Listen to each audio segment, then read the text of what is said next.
മകൾ അടുത്തൊരു അടിപൊളി ക്വസ്റ്റ്യൻ ആയിട്ടാണ് സാർ വന്നിട്ടുള്ളത്. നോക്കണേ. Total surface area of a sphere is 120 square centimetre എന്ന് പറഞ്ഞത്. സെന്റിമീറ്റർ സ്ക്വയർ എന്ന് പറഞ്ഞിട്ടുണ്ട്. കുഴപ്പമില്ലല്ലോ. ഞാൻ ചോദിക്കട്ടെ, ടോട്ടൽ സർഫസ് ഏരിയ കണ്ടുപിടിക്കാനുള്ള equation 4πr² that is equal to 120.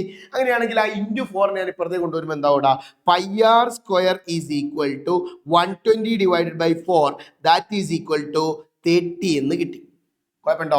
എന്നോട് ചോദിച്ചിരിക്കുന്നത് എന്താണ്, ഇതിന് ഈ സാധനത്തിന് സ്ഫിയറിന് 2 കഷ്ണമായിട്ട് മുറിച്ച് ഹെമിസ്ഫിയർ കണ്ടുപിടിച്ചു, ഹെമിസ്ഫിയർ ഉണ്ടാക്കി, ആ ഹെമിസ്ഫിയറിന്റെ ടോട്ടൽ സർഫസ് ഏരിയ ചോദിച്ചിരിക്കുന്നത്. എടാ ഞാൻ ചോദിക്കട്ടെ, ഹെമിസ്ഫിയറിന്റെ ടോട്ടൽ സർഫസ് ഏരിയ എന്ന് പറഞ്ഞാൽ അത് കണ്ടുപിടിക്കാനുള്ള ഇക്വേഷൻ എന്താണ്? That is 3πr². എന്ത് πr² ആണ്? 3πr² ആണ്. അങ്ങനെയാണ് ഞാൻ ചോദിക്കട്ടെ, 3 ഇൻറ്റു ഈ πr² എന്ന് പറഞ്ഞാൽ 30 ആണെന്ന് നമ്മൾ മുകളിൽ എഴുതി. ഇതാ നോക്കിയേ, πr² എന്ന് പറഞ്ഞാൽ 30 ആണെന്ന് നമ്മൾ എഴുതിയിട്ടുണ്ട്. സോ ഈ πr² എന്ന് പറഞ്ഞാൽ ഞാൻ ഇവിടെ 30 കൊടുക്കട്ടെ. Yes, 3 into 30. 3 ഇൻറ്റു 30 എത്രയാടാ?